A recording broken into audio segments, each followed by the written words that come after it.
olukord, sa oled müügiinimene, on reede, kell on 5 ja sa hakkad koju minema. Aga enne kui välja lähed 5:02, näed, et klient saatis päringu. Mis teed? Lähed koju ja uuel nädalal tegeled või võtad aja ja tegeled kliendiga kohe.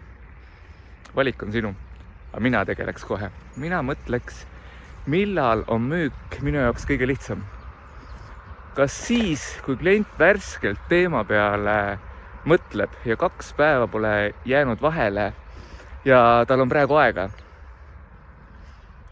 Kas siis, kui ükski konkurent ei ole jõudnud veel oma pakkumist saata?